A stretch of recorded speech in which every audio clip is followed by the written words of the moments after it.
ऐसा कुछ नहीं होगा यार। भाई नेगेटिव नहीं सोचते। नेगेटिव की बात नहीं है यार सोहेल, लकी सही कह रहा है, अपने को रेडी होना होगा। इसलिए और किस चीज के साथ भाई? एक नए कातिल और एक नए एंगल के साथ। और किस पर उंगली उठाएंगे? अच्छा सुन, तेरी माँ का किसी के साथ अफेयर है क्या? क्या बकवास कर रहा है यार सोहेल। भाई देख, मर्डर ना या तो प्यार या दुश्मनी में होता है या किसी लालच में। अब ये बता, इन तीनों में से कोई सा एंगल तेरी माँ की लाइफ में डाल सकते हैं? तेरे अम्मी अब्बू। मैंने बकवास की तो तू भी बकवास करे। अबे मेरे अम्मी अब्बू को बीच में मत घसीट भाई। घसीट नहीं रहा हूँ यार सोहेल, मैं उन्हें भी तेरी और मेरी जिंदगी से बाहर निकाल रहा हूँ, जैसा मैंने मेरी माँ को निकाला। और जब तक वो दोनों है ना, हमारे हाथ साला हमेशा बंधे ही रहेंगे। पराग, चल एक सेकंड के लिए ये मैं भूल जाता हूँ कि वो मेरे अम्मी अब्बू है और हम उन पर डाल भी देते, पर लॉजिक कहाँ है भाई? जिस दिन मर्डर हुआ था ना, उस दिन तो वो जौनपुर गए थे ना, तभी तो 21 की रात को हमने सेटलमेंट की थी इस चीज की।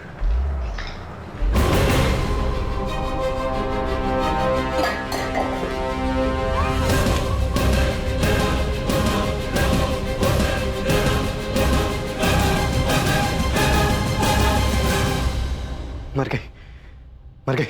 चलो चलो, अब जल्दी से बॉडी को ठिकाने लगाना होगा। तुम लोग ने अपना फोन तो नहीं लाया ना साथ में? अरे नहीं यार, नहीं लाए हैं। तुम लोग दोनों निकलो और काम खत्म होते ही वापस आ जाना जल्दी से।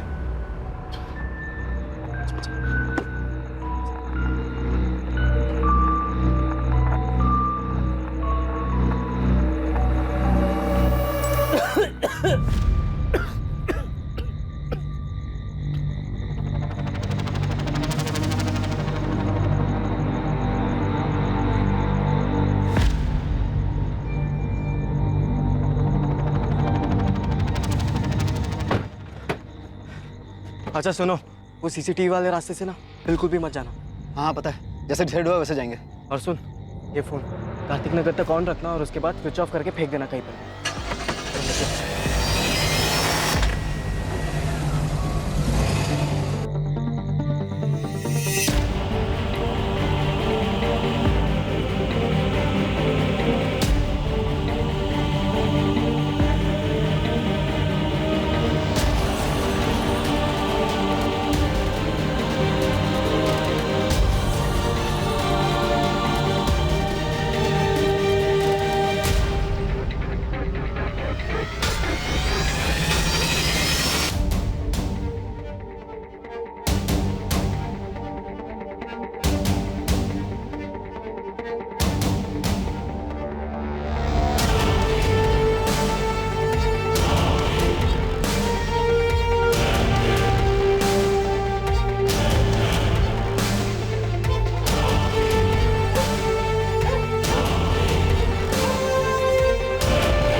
हो गया।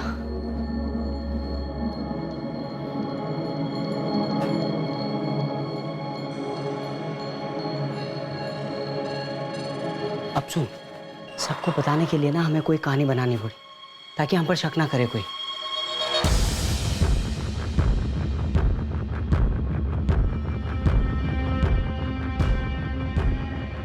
पराग, मूड बना मूड। तू परेशान है, तू बहुत परेशान है। तू हर जगह ढूंढ आया है, तू ठीक से सोया भी नहीं है, तेरी लगी पड़ी है। सर कल रात 11:30 के आसपास अचानक माँ ने मुझसे कहा कि वो कहीं जा रही है। कहाँ जा रही? मैंने उनसे पूछा, लेकिन उन्होंने मुझे जवाब नहीं दिया। वो कह रही थी कि कुछ काम है, तू सो जा। मैं सो गया सर, फिर अचानक 12:30 पौने के आसपास मेरी आँख खुली। मैंने देखा कि माँ अभी तक वापस नहीं लौटी थी, तो मैंने उन्हें फ़ोन करने की कोशिश की, लेकिन उनका फ़ोन बंद आ रहा था। अगर गई हैं तो इतनी रात को कहाँ जा सकती? सर नहीं पता, पर माँ बहुत परेशान लग रही थी। क्यों क्यों परेशान थी? माँ कभी अपनी परेशानियों के बारे में मुझे बताती नहीं है। वो मुझे सिर्फ एक ही बात कहती है कि तू बस अपना पढ़ाई कर। तुम्हारे पास हाल फिलहाल की कोई फोटोग्राफ है तुम्हारी मम्मी की? मैं आपको फॉरवर्ड कर देता हूँ आपका नंबर। पराग, देखो तुम्हारी माँ एक अडल्ट है, थोड़ा टाइम देते हैं, हो सकता है कि वो खुद से वापस आ जाए। लेकिन सर पहले वो अचानक ऐसे कहीं पर भी नहीं गई है, वो भी इतनी रात गए। समझ रहा हूँ, लेकिन थोड़ा टाइम देते हैं। तुम घर जाओ और एक काम करो, अपने मोहल्ले वालों से पता करो, रिश्तेदारों में पता करो। सर मैंने सबसे पूछा, किसी को कुछ नहीं पता है। माँ की किसी से बात ही नहीं हुई थी इस बारे में। ठीक है, हम कुछ करते हैं। सर प्लीज थोड़ा जल्दी कीजिए।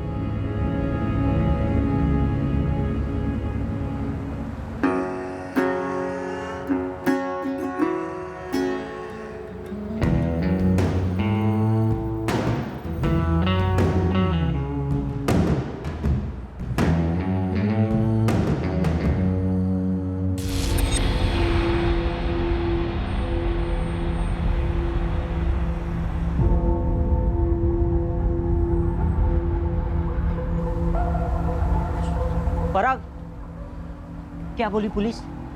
ऐसे कैसे किसी को मिलने चली गई उर्मिला? बाकी माँ कुछ बता ही नहीं। मुझे तो कुछ समझ में ही नहीं आ रहा है कि कहाँ गई है, किससे मिलने गई है। इतनी रात को जब तेरी माँ जा रही थी तो तू क्यों नहीं गया उनके साथ? मैंने 2 बार कहा माँ को कि मैं भी चलता हूँ, लेकिन उन्होंने मना कर दिया। कह रही थी कि किसी से अकेले मिलना है, काम निपटाते ही वापस आ जाएगी। ऐसा क्या निपटाना था इतनी रात को, वो भी अकेले? सुनील मुझे क्या पता, मुझे तो घबराहट हो रही है, जान निकली जा रही है मेरी।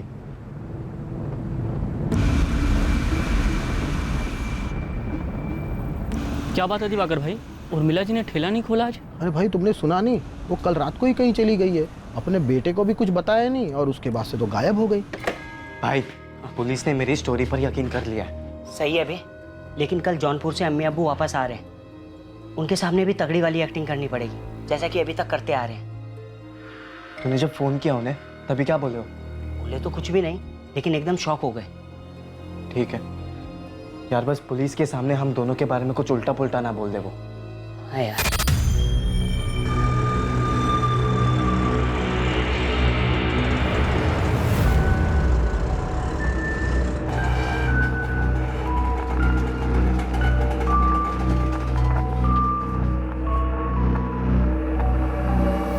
तुम चलो मैं आता हूँ।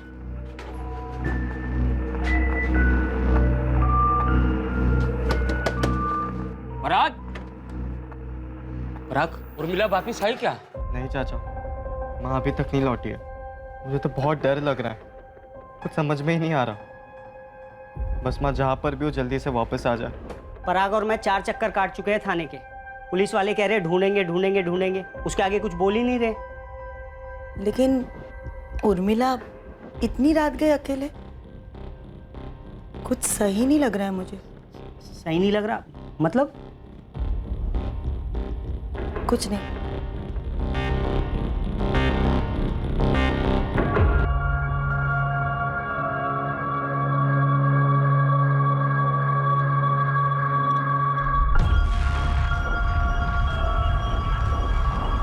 तूने ढंग की एक्टिंग की है ना पुलिस वालों के सामने? हाँ हाँ, किसी को कोई शक नहीं होगा। और अभी माँ का कॉल रिकॉर्ड और फोन लोकेशन निकालने वाले वो लोग। मैंने चेक किया, गाजियाबाद के किसी भी लोकल चैनल या अखबार में कोई खबर नहीं है किसी लावारिस लाश के बारे में। तुम लोग ने लाश को सही जगह पे ठिकाने लगाया है कि नहीं? मिल जाएगी ना पुलिस को, कभी मिली नहीं तो? नहीं मिली तो क्या, ऐसी मिसिंग रहेगी? अबे अगर लाश नहीं मिली ना तो हमारी ये सारी प्लानिंग गई खड्डे में, समझ ले। तो फिर लाश मिलेगी पुलिस वालों को, तू तू तू तू टेंशन मत ले।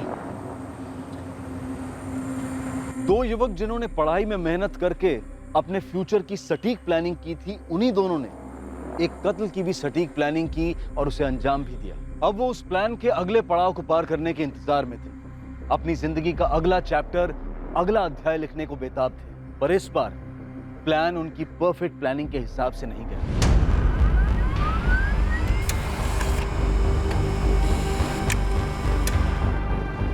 हाँ गुरमीत, फोटोग्राफ मिल गया। दीपक वही लगती है जिसका फोटो तुमने भेजा था। हाँ, ये उर्मिला शुक्ला की बॉडी। 2 दिन पहले 22 जून को एक सफाई कर्मचारी को एक कचड़े के ड्रम में लाश मिली थी। सर, ऐसे अभी कुछ नहीं मिला जैसे बॉडी की पहचान हो सके। पूरा एरिया स्कैन किया हमने, हमें और कोई सुराग नहीं मिला। फिर हमने उस लाश को मॉर्ग भेज दिया। उर्मिला शुक्ला की मिसिंग कंप्लेंट दर्ज हुई थी 22 जून को और वो अपने घर से 21 जून की रात को निकली थी, शायद किसी से मिलने के लिए, तभी से गायब थी। सुनिए, ये निपटाना है, क्या निपटाने का ही होगी उर्मिला? मुझे लगता है ये मसला उसके घर को लेकर कुछ होगा। अम्मी अब्बू, पराग को पुलिस का फोन आया था। उन्हें क्या हुआ? खबर मिली उर्मिला की? गाजियाबाद में लाश मिली है।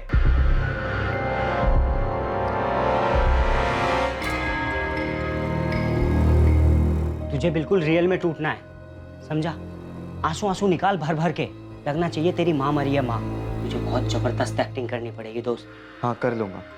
और फिर जब वो पूछेंगे कि शक किस पर है तो ये भी बता दूंगा कि हमें किस पर शक है। हम कौन बे? तुझे शक है, तू ऐसा बोलेगा। देख, मुझे ना बेकार में बीच में मत घसी। अबे सोहेल, लेकिन हम दोनों एक साथ है ना। हाँ है, लेकिन हम बोलकर उन्हें क्यों लीड दे रहा है? और देख, नाम भी तब लेना जब वो पूछेंगे, खुद से कुछ भी मत बोलना, कुछ भी नहीं। चल अब जा, मैं भी जाता हूँ, अम्मी अब्बू को बताता हूँ लाश के बारे में। तेरा भाई भी ना टॉप की एक्टिंग कर लेता है। पराग, सो श्रुति ने तुझे डिच किया किसी और के लिए, तुझे छोड़कर चली गई किसी और के साथ। फील कर अंदर से, आंसू आने दे, गुस्सा दुख सब फीलिंग डाल दे एक साथ।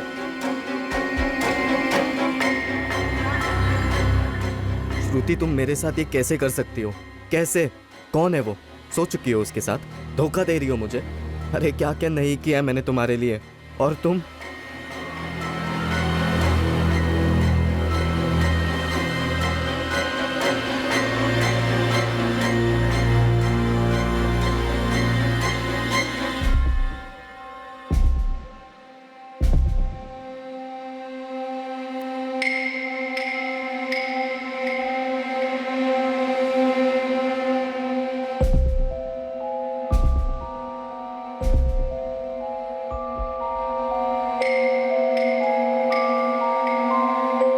ये तुम्हारी माँ है ना पराग?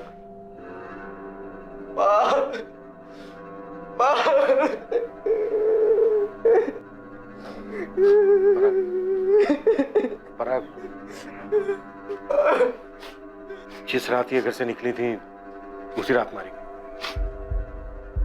मौत गला घोटने से हुई है इंस्पेक्टर। लाश मिलने के तकरीबन 10 घंटे पहले। लाश 22 जून की सुबह 7:20 पे मिली थी गाजियाबाद के डंपिंग ग्राउंड से। तो 21 जून की रात 11:30 और 12:30 के बीच मर्डर हुआ होगा। Sexual assault? नहीं, लेकिन इंस्पेक्टर इस मर्डर में 1 से ज्यादा लोग इन्वॉल्व होंगे। वो कैसे डॉक्टर? ये देखिए, हाथों को किसी ने जकड़ कर रखा था, उंगलियों के क्लियर निशान है, पहला बंदा। और पैरों पर भी ताकत लगाकर पकड़ने के निशान है, दूसरा बंदा। और तीसरे गला घोटा? राइट। सर, किसने मारा मेरी माँ को? किसने मारा और क्यों मारा? पराग, संभालो अपने आप को।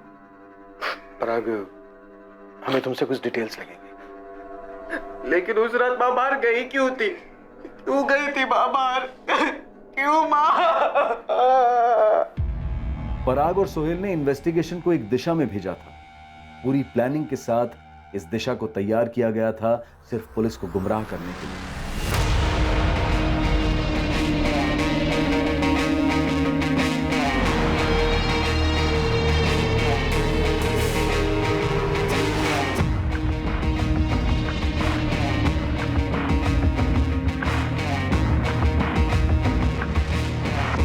प्लानिंग काफी बारीकी से की गई, सटीक हुई थी, पर उतनी भी नहीं कि इन दोनों लड़कों के चरित्र पर और उनके इरादों पर शक और सवाल कभी नहीं उठते।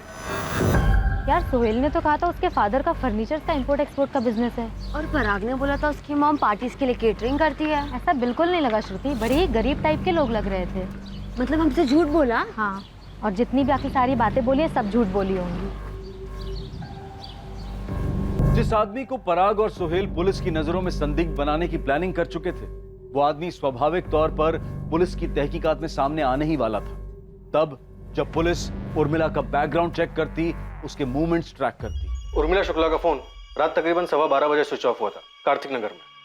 ये अपनी दिल्ली वेस्ट वाला कार्तिक नगर? हाँ सर, वही। उर्मिला कार्तिक नगर में किससे मिलने गई होगी और क्यों? पराग, मेरे जौनपुर वाले चाचा सीरियस है। 21 तारीख की सुबह को मेरे अम्मी अब्बू वहाँ जा रहे हैं। 21 तारीख की रात को सही टाइम होगा। परफेक्ट टाइम होगा। तुम दोनों अपना अपना फ़ोन घर पर ही छोड़ कर आना। लकी, तू टैक्सी लाएगा तेरी, फिर तुम दोनों मेरे घर पर आ जाना। हम मिलकर उसे ख़त्म कर देंगे। फिर सुहेल में लाश को गाजियाबाद ले जाएंगे और वहाँ पे कहीं छोड़ देंगे। और जाते समय माँ का फ़ोन साथ में लेकर जाना। उसे कार्तिक नगर में स्विच ऑफ कर देना और वहीं कहीं आसपास में फेंक देना। लेकिन कार्तिक नगर ही क्यों? क्योंकि पुलिस कॉल रिकॉर्ड्स निकालेगी और लोकेशन रिपोर्ट्स भी निकालेगी। देखेगी कि फ़ोन कार्तिक नगर में स्विच ऑफ हुआ है तो वहीं पर ढूंढेगी। फ़ोन मिला तो ठीक, नहीं मिला तो भी ठीक। और उनका शक यही बना रहेगा कि कातिल कार्तिक नगर का। वहीं पर मिलेगा उन्हें उनका संदिग्ध। कार्तिक नगर?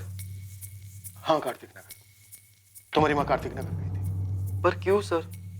वहाँ किससे मिलना था उसे? ये हमसे बेहतर तुम बता सकते हो। सर, मैं कार्तिक नगर में किसी को भी नहीं जानता हूँ और मुझे लगता है कि माँ भी वहाँ पे किसी को नहीं जानती होगी। मैंने कभी पहले माँ के मुँह से कार्तिक नगर का नाम भी नहीं सुना है। पर ये ओम प्रकाश शुक्ला कौन है? ओम प्रकाश शुक्ला? सर वो साहब, हम लोगों को भी इसी ओम प्रकाश पे शक हो रहा है। अपने बेटे पराग और सप्लायर्स के अलावा उर्मिला की ओम प्रकाश के साथ पिछले महीने में काफी बातें होती रहती थी। या अल्लाह, इसी बात का डर था हमें। ये निपटाना है, क्या निपटाने गई होगी उर्मिला? मुझे लगता है ये मसला उसके घर को लेकर कुछ होगा। घर का मसला? पर कैसे? कैसे मतलब? देखा नहीं तुमने? जब से ये ओम प्रकाश लौटा उर्मिला की जिंदगी में, कैसा बखेड़ा खड़ा कर रहा है। ओम प्रकाश उर्मिला का शौहर है, पर सालों पहले उसे छोड़कर चला गया था। ये ओम प्रकाश कार्तिक नगर में ही रहता है। ओम प्रकाश शुक्ला? सर, वो मेरा ऐसा बाप है जिसने ना कभी अपनी जिम्मेदारियां निभाई, ना कभी प्यार दिया। वो ऐसा पति है जिसने अपनी पत्नी को, मेरी माँ को छोड़ दिया, ठुकरा दिया सर। और वहीं पे मिलेगा उन्हें उनका संदिग्ध, ओम प्रकाश शुक्ला। वाह भाई वाह, अबे सीधा स्टेडियम के बाहर मारा बे। इस आदमी ने मारा है मेरी माँ को। ओम प्रकाश शुक्ला ने मारा है। शायद, लेकिन क्यों मारा? कोई कारण था माने जैसा? उर्मिला और ओम प्रकाश के बीच कुछ मसला था? आप लोगों ने उसका नाम क्यों लिया? क्योंकि वो उर्मिला को परेशान करने लगा था। उसकी नजर घर पर थी, घर हड़पना चाहता था। तुम्हारे यहाँ आने का कोई फायदा नहीं है, आइंदा मत आना। कोई खुशी खुशी नहीं आ रहा हूँ, ना तुम्हें दुखी करने आया हूँ। मैं तकलीफ में हूँ उर्मिला। घर बेच देते हैं, आधा आधा कर लेंगे। मुझे ये घर बेचना ही नहीं है। जब हम लोग अलग हुए थे ना, तो मैंने तुम्हें घर दिया था रहने के लिए। कोई नाइंसाफी नहीं की थी तुम्हारे साथ। आज जब मुझे पैसे की जरूरत है तो तुम मदद करने से इनकार कर रही हो। तुम नाइंसाफी नहीं कर रही हो मेरे साथ। नाइंसाफी? मैं कर रही हूँ नाइंसाफी? और तुमने जो किया था वो इंसाफ था। बहुत अच्छे, मुझे मरने के लिए अकेला छोड़ गए थे, वो इंसाफ किया था तुमने। है, रहने दो इन सब बातों को। ये घर अब तुम्हारा नहीं है, ये घर मेरा और मेरे बेटे का है। इस घर पर और हमारी जिंदगी पर अब तुम्हारा कोई हक नहीं। मैं कहाँ जाऊंगा उर्मिला? यही पूछा था ना मैंने तुमसे, गिड़गिड़ाया भी था जब तुम उस रेशमा के पास चले गए थे। वो तुम्हें वो दे सकती है जो मैं तुम्हें कभी नहीं दे सकती ना। यही कहा था ना जाते जाते तुमने। तो जाते जाते ये भी सुन लो, मैं तुम्हें जो नहीं दे सकती ना, वो ये घर है। जाओ यहां से वापस।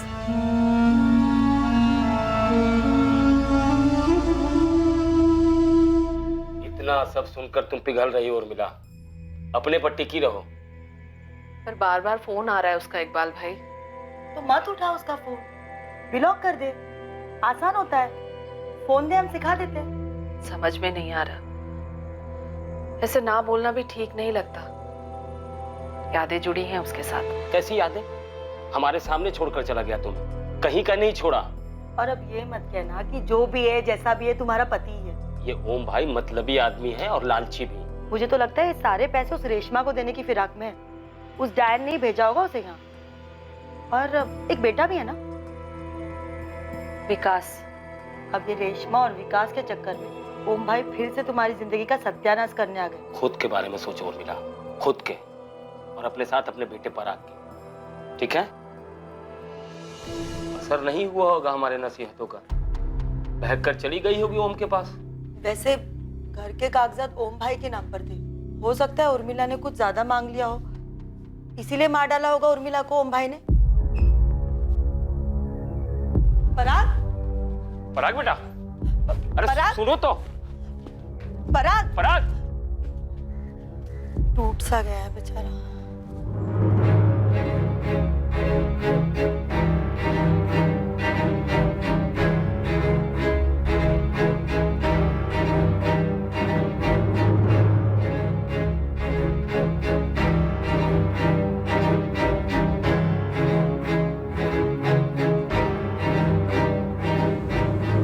अरे भाई प्लान काम कर गया हमारा, मतलब छक्के पे छक्का। एक तूने सुना नहीं है, दीवारों के भी कान होते हैं, और इतना फ्रंट फुट पे खेलेगा ना तो छक्के की जगह सीधा बोल्ड हो जाएगा। अबे कुछ नहीं होगा, चल। कैरेक्टर में रह भाई, तू टूटा हुआ है, तेरी माँ मरी है, बे मर्डर हुआ है उसका। वो मैंने उस 2 टके के निकम्मे बाप ने किया है, और पुलिस भी यही समझेगी और यही चीज मान के चलेगी, क्योंकि ऐसा मैं चाह रहा हूँ। या हम बोलूँ इस बार? तू बोल, मैं बोल, हम बोल, कुछ भी बोल बेटा, अगर तू फंसाना तो मैं भी फंसूंगा, और वो लकी भी। अरे अब कौन फंसाएगा हमें? वही जिन्हें फंसाने में हमने पूरा 1 साल लगा दिया और पैसे एकदम पानी की तरह बहाया है। मेरी जीनत और तेरी श्रुति। हेलो हेलो, माना हम लोगों ने सफ़ेद झूठ बोला है तुमसे, लेकिन वो पूरी तरह झूठ भी तो नहीं है ना। मैं कारपेंट्री की एक्सपोर्ट इंपोर्ट करूँगा, पराग रेस्टोरेंट खोलेगा टॉप क्लास की, पूरी चेन। वो सब ठीक है, लेकिन अभी तुम दोनों क्या हो, हमने अपनी आंखों से देख लिया है। क्या है? हाँ, चोर लुटेरे डकैत हैं, सिर्फ गरीब है ना, मेहनत करने वाले ईमानदार गरीब। सिर्फ इस वजह से तुम हम लोगों को छोड़कर जाओगी, नीचा दिखाओगी हमारे माँ बाप को। हमारा ये मतलब नहीं था, हम किसी को भी नीचा नहीं दिखाना चाहते। हमें बस ये जानना है कि तुम दोनों ने हम पर आज तक जितना भी पैसा खर्चा किया है, खास करके डीटी रिसोर्ट पर, वो आए कहाँ से? तुमने मुझसे कहा था कि तुम्हारे अब्बू के फर्म में तुम्हें अलावेंस मिलता है, वो झूठ था। तो सच क्या है सोहेल, हमें जानना है।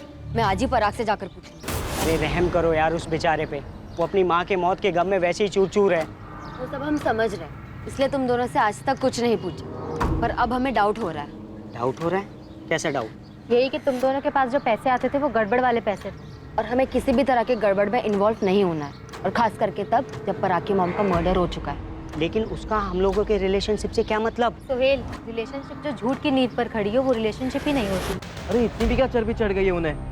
जब पैसे खर्च कर रहे थे तब तो कुछ नहीं बोले, अब अचानक से प्रॉब्लम कहाँ से आ गई?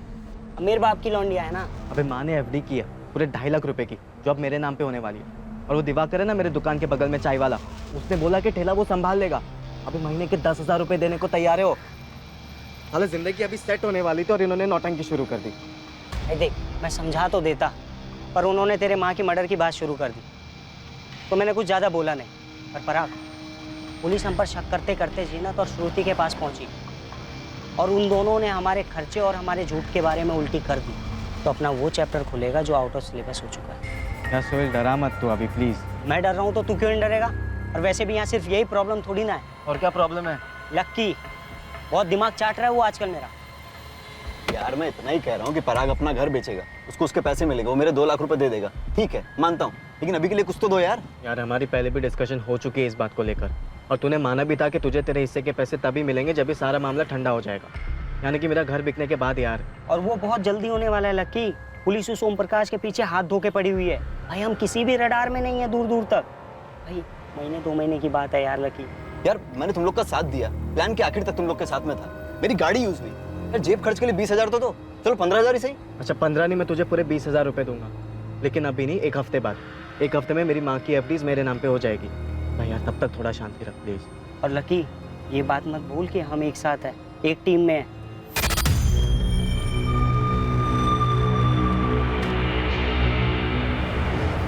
पराग इधर आ। तेरे बाप को पुलिस पकड़ेगी और तबीयत से तोड़ेगी, और अगर उसने नहीं किया है, जो कि हम जानते हैं नहीं किया है, तो वो कबूल नहीं करेगा, और पुलिस समझ जाएगी कि कातिल वो नहीं है। तो तू कहना क्या चाहता है? यही, पुलिस तब दूसरे एंगल से सोचना शुरू कर देगी। पराग को इन सब चीज़ों के लिए तैयार रहना चाहिए, गवाहों, सबूतों, सवालों, सबके साथ। इससे पहले कि पुलिस खोदते खोदते पराग तक पहुंचे, इसे रेडी रहना होगा।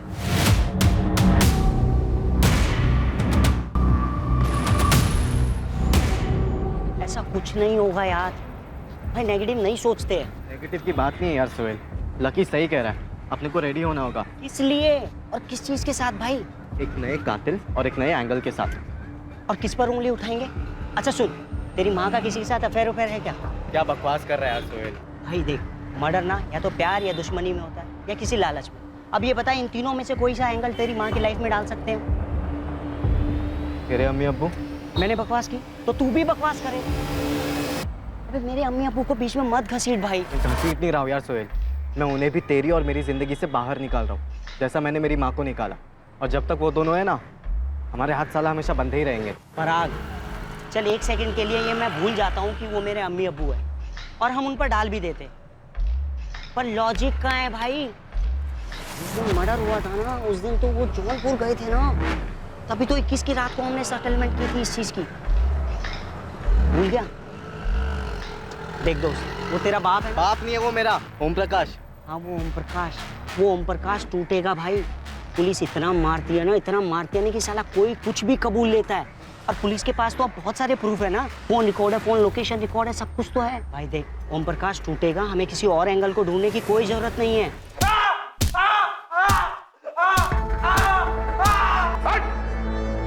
कौन ओम प्रकाश? कैसे मारा अपनी पत्नी उर्मिला को? बोल! बातों सुनो साहब। वो थक के हार के कबूल करेगा ही करेगा। हाँ मैंने मारा साहब, मैंने मारा। क्यों मारा ये बोल? क्योंकि साहब वो ना घर नहीं बेच रही थी और नहीं मुझे पैसे दे रही। पॉजिटिव सोच, पॉजिटिव, नेगेटिव को दिमाग में आने ही मत दे। क्या बोल रहा है? हाँ बोल हाँ, वो भी एकदम कॉन्फिडेंस के साथ।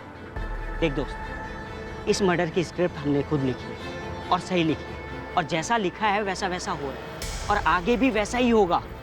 बस तू कॉन्फिडेंस के साथ रह, क्योंकि कॉन्फिडेंस ना बहुत कुछ होता है दोस्त।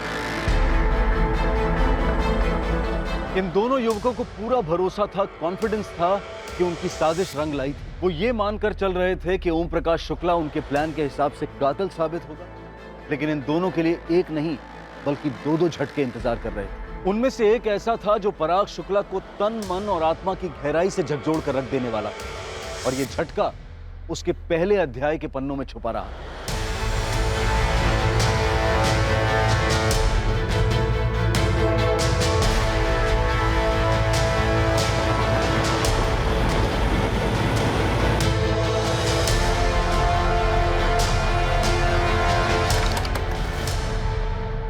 ओम प्रकाश शुक्ला यहीं रहता है? क्या चाहिए आपको? ओम प्रकाश चाहिए। ये कब हुआ? 1 हफ्ते पहले, 20 जून को।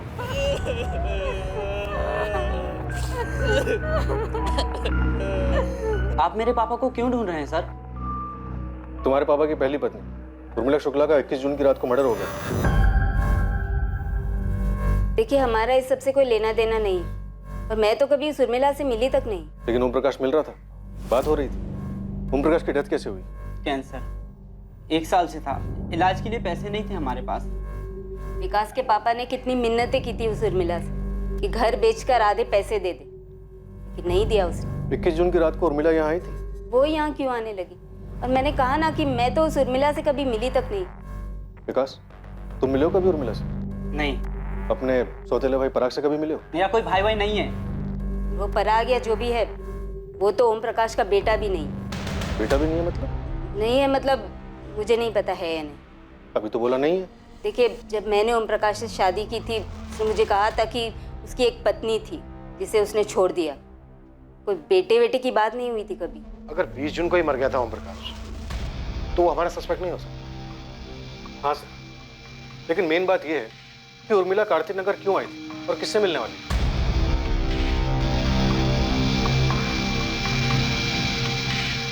अरे मुझसे पहले पूछ लिया होता, मुझे तो पता था कि ओम भाई का देहांत हो गया।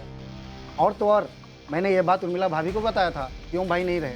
क्या उर्मिला को पता था? हाँ, मुझे जैसे ही पता चला कि ओम भाई का देहांत हो गया, मैंने उर्मिला भाभी को फोन भी किया था। पर हमें तो कुछ नहीं बोला उसने। तो गांव जाने की तैयारी में थे, शायद इसलिए नहीं बताया होगा।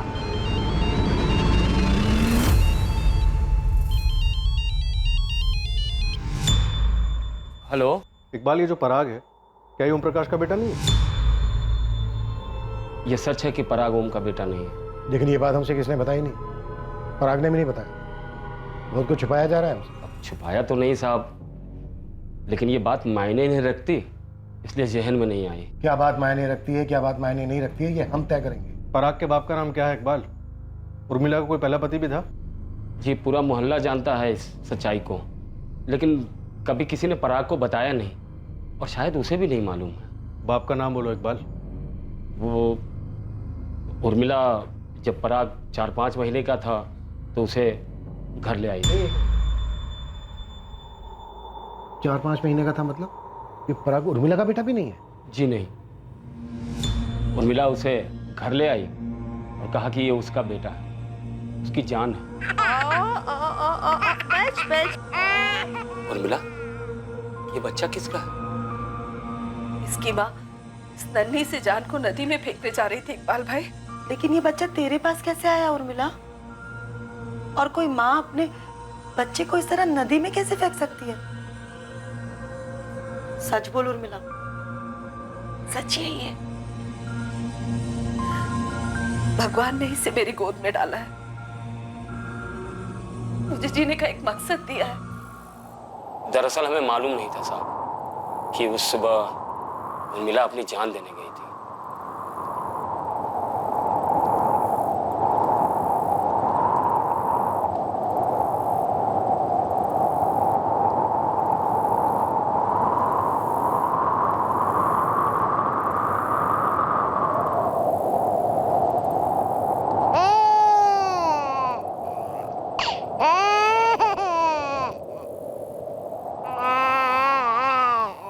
दोनों ही बहुत डरे हुए थे।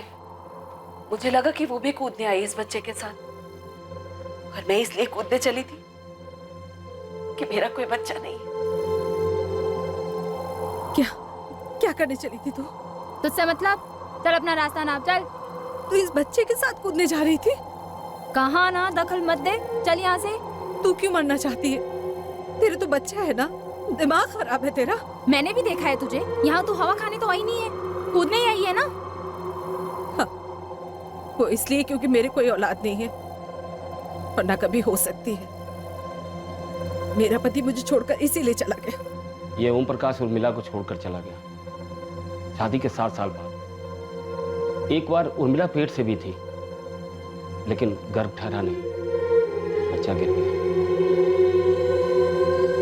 मुझे अब कोई फर्क नहीं पड़ता उर्मिला, तो मुझे बच्चा नहीं दे सकती है तो बस अब अलग होते हैं। तुझे गांव लौटना है, जो करना है कर। तुमने किसी और से रिश्ता जोड़ा है ना? अब ये सब बातें करने का कोई मतलब नहीं है। कोई रेशमा है ना? बोला ना, बात नहीं करनी है। बोलो ना, कोई रेशमा है ना? हाँ है। जो वो मुझे दे सकती है ना, वो तू मुझे कभी नहीं दे सकती है। बात आ रही है समझ में?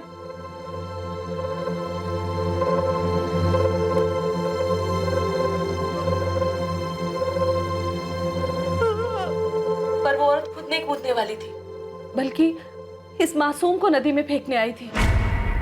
क्या?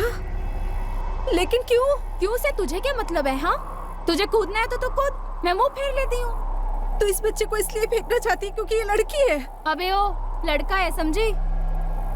कितना प्यारा है ये, क्यों मारना चाहती हो इसे? क्योंकि मुझे नहीं रखना है इस मुसीबत को। क्या करूंगी मैं इसका? बाप कौन है इसका? एक ग्राहक था, कहता था मुझसे प्यार करता, शादी करेगा मुझसे साला। डाल के चला गया इसको मेरे पेट में। जब मैंने बोला कि मैं पेट से हूँ, शादी कर लेते हैं, तो हाना हाना करने लगा और फिर अचानक गायब हो गया। 4 महीने हो गए इस मुसीबत को। इसकी वजह से ना कुछ धंधा कर पा रही हूँ, ना कुछ और। पर इसमें इस मासूम की क्या गलती है? इसे क्यों मारना चाहती हो तुम? चल अब भाषण मत दे, समझी? अगर इतना ही तरस आ रहा है ना इस मासूम पे, तो ले, ये ले, तू रख तो इसे। और सुन, मुझे ढूंढने की कोशिश बिल्कुल मत करना, और पुलिस के पास तो जाना ही मत, क्योंकि मिलूंगी नहीं मैं।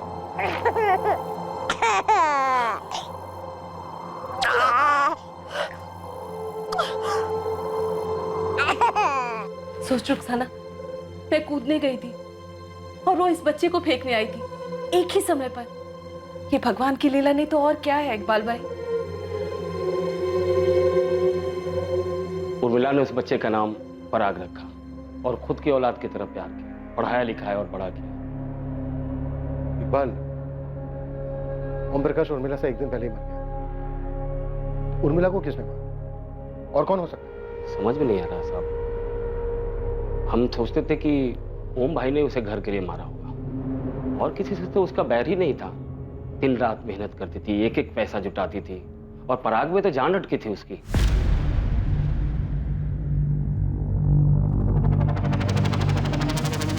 पराग को अपनी ही जिंदगी के पहले अध्याय की पूरी सच्चाई इतने सालों बाद पता चली थी। अब तक बिना किसी अफसोस या दोषी भावना के जुर्म के रास्ते पर चला था पराग, और अब वही पराग पछतावे के भंवर में डूबने लगा था।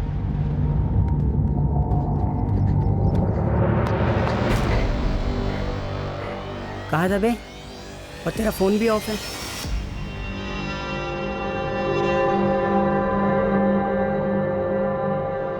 मैं समझ सकता हूँ यार, तेरी लगी पड़ी है जानकर कि। तुझे पहले से पता था सोहेल?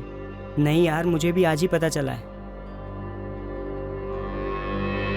ये क्या कर दिया यार मैंने, क्या कर दिया मैंने? भाई घोड़ा दब चुका है, गोली फायर हो चुकी है, अब कुछ नहीं हो सकता। वो मैं दरअसल ये बताने आया था कि मोहल्ले में पुलिस आई थी, तेरे घर भी आई थी, ढूंढ रही थी तुझे, कुछ बात करना है तुझसे। यार वो लक्की मानूस की बात ना एकदम सच निकली, साला ओम प्रकाश वाला एंगल बना ही नहीं। लेकिन कोई बात नहीं, चल छोड़, तुझे ना अब डट के सामना करना है, एक नया चैप्टर खोलना होगा। सुन रहा है ना पराग? बेचारे पराग को हमें ही संभालना होगा। एक तो माँ को खोना, उसके बाद इस खबर का सदमा। हाँ, बेचारे के साथ कुछ ज्यादा ही बुरा हुआ, लेकिन रुखसाना, उर्मिला को किसी ने मार डाला। वो कार्तिक नगर क्यों गई होगी? कहीं वो दूसरी औरत रेशमा और उसका बेटा, उन्होंने तो कुछ नहीं किया होगा।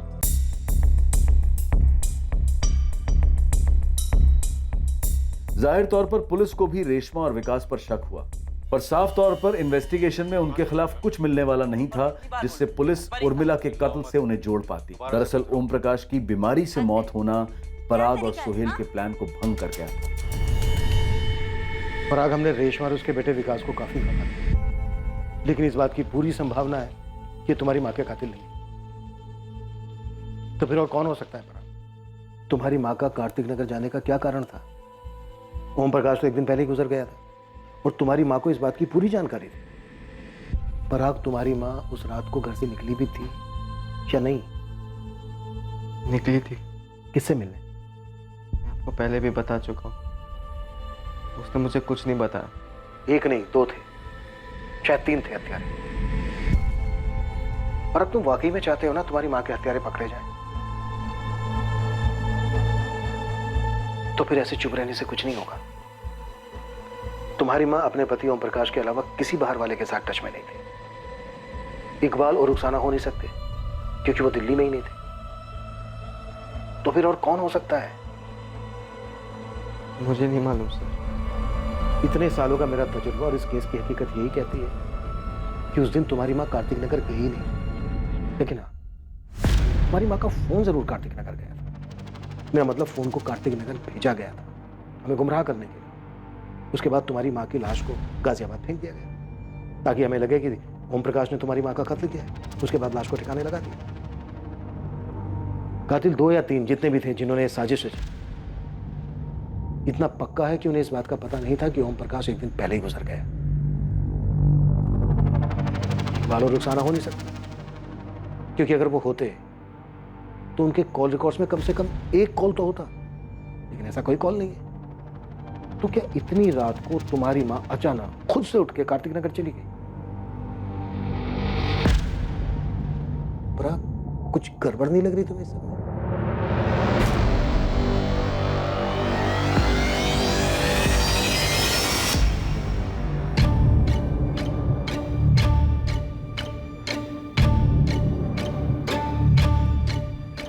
पराग आउट हो गया है, क्या हो गया उससे मुझे मतलब नहीं है। मेरे को मेरा पैसा चाहिए बस। अबे मेरे को नहीं चाहिए क्या?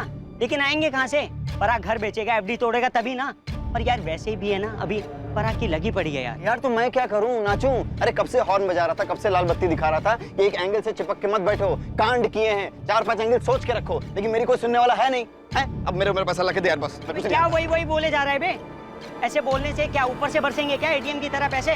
थोड़े दिन करके कितना दिन चाहिए तुम लोगों को यार? मेरी गाड़ी यूज हुई, मेरा प्लान तक मैं साथ में था तुम लोगों के। अरे कुछ तो सोचो यार मेरे बारे में। तो थोड़े दिन रुक जाना। बोल, इधर जवाब देना देख के। पड़ोसी और लंगोटियार सोहेल को तो आप जानती हैं, ये उनके स्कूल का तीसरा दोस्त लकी टैक्सी चलाता है।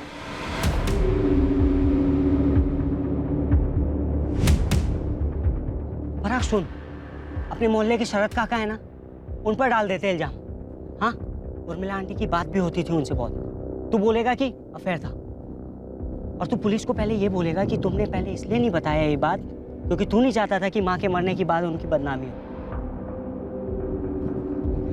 नहीं भाई नहीं, कंधे नहीं गिराते हैं। पुलिस वालों की नज़र बहुत तिखी होती है भाई, वो एकदम पहचान लेंगे तेरी बॉडी लैंग्वेज। और तेरी बॉडी लैंग्वेज अभी चीख चीख कर ये बोल रही है कि मैं हूँ कातिल, मैंने मारा अपनी माँ को, लटका दो मुझे। पराग, अगर तू गया ना तो मैं भी गया, और वो लकी भी। हिम्मत से काम ले, हिम्मत से काम ले। जो हो गया सो हो गया, वो नहीं बदला जा सकता। अब अपनी जिंदगी जीनी है आगे। काफ़ी टेंशन लग रही थी दोनों के बीच में, ज़रूर कुछ पकाया था इन्होंने। ये सोहेल की गर्लफ्रेंड जीनत और पराग की गर्लफ्रेंड श्रुति मर्डर से पहले काफ़ी फेमस थे कॉलेज में, मर्डर के बाद ब्रेकअप समझो। मुद्दा पराग की माँ के मर्डर का है। ये उर्मिला घर नहीं होगी, कार्तिक नगर पहुंची नहीं होगी, सब प्लानिंग है। सही गणित लगाया साहब, शायद यही नतीजा सही है।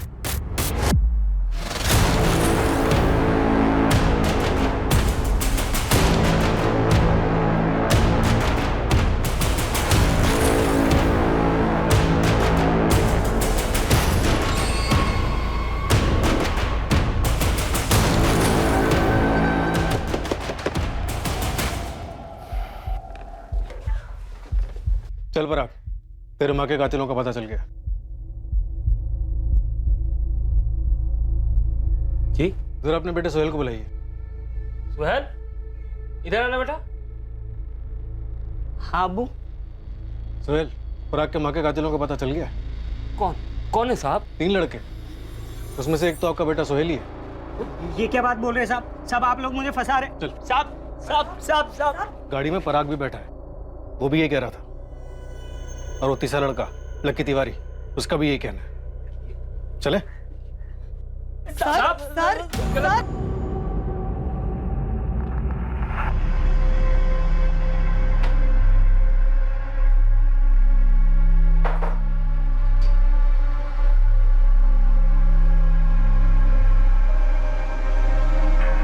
चल चल चल चल,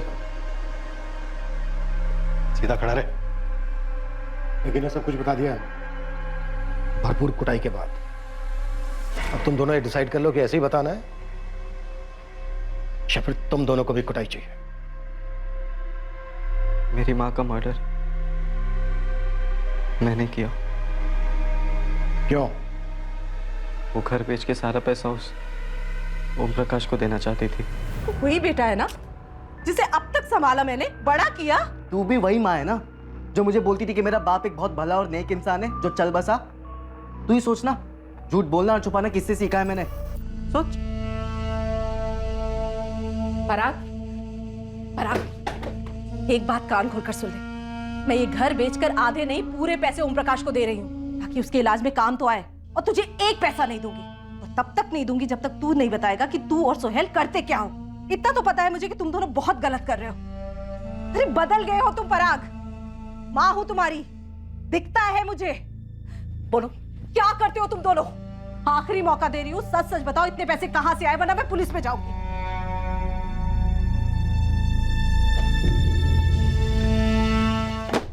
सर मैं अपनी टैक्सी से लाश को गाजियाबाद लेके गया था सोहेल के साथ। उसके बाद मुझे इनके कांडों के बारे में कुछ नहीं पता सर, मैं सच कह रहा हूँ सर। सोहेल, बाकी के कांड क्या थे? पराग इतने सारे पैसे कहां से आए? सोहेल, पराग, बताना तो तुम्हें पड़ेगा ही, वरना तुम्हारी हालत भी ऐसी होगी।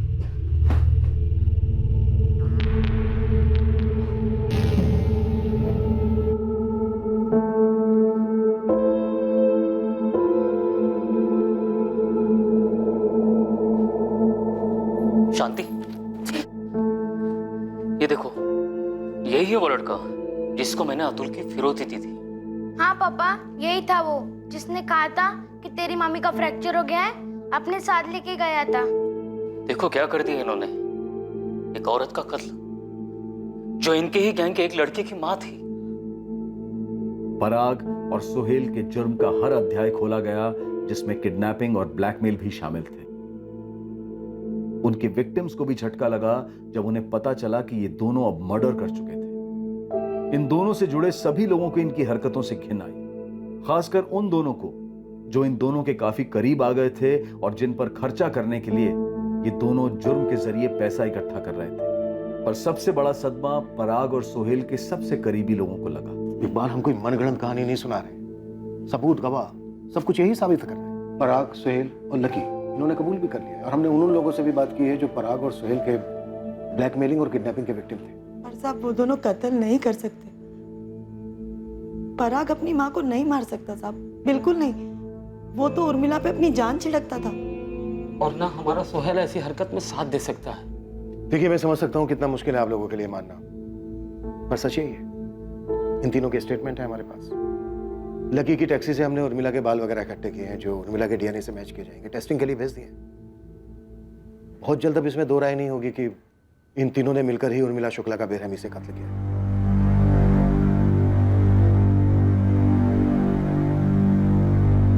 जुर्म के सफर का ये आखिरी अध्याय कभी बदलता नहीं। जुर्म की राह पर चलने के पहले के सारे चैप्टर्स बदले जा सकते थे, अलग स्याही से लिखे जा सकते थे, लेकिन एक बार गुमराह होकर उन्होंने अपना रुख ही बदल दिया तो बस सड़क ही एक तरफा हो गई और जुर्म के पहले अध्याय ने ही आखिरी अध्याय को लिख दिया।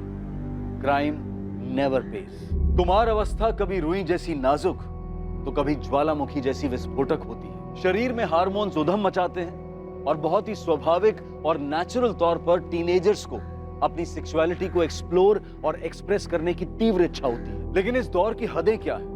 वो कौन सा कदम लेने से पहले रुकना है जिससे खुद को और दूसरों को नुकसान और तकलीफ हो सकती है? इसे समझाना और टीनेजर्स को गाइड करना ये हम पेरेंट्स का दायित्व है, ड्यूटी है। वरना एक गलत कदम टीनेजर में सही और गलत को समझने की शक्ति को कमजोर कर सकता है। पराग शुक्ला, सोहेल कुरैशी और लकी तिवारी, इन तीनों को पराग की मां उर्मिला शुक्ला के कत्ल के इल्जाम में गिरफ्तार किया गया। बिना किसी गिल्ट के बिंदास जुर्म करते चले पराग को अब गहरा एहसास है, पछतावा है कि उसने एक ऐसी मां को मार डाला जिसने उसे मौत के मुंह से छीनकर अपनी पूरी जिंदगी से सींचा था। अब मैं अनूप सोनी आपसे विदा लेता हूं, फिर मुलाकात होगी। और याद रखिए, क्राइम और आपके बीच में सिर्फ इतना फर्क है कि आप कितने सतर्क हैं। सतर्क रहें, सुरक्षित रहें। जय हिंद।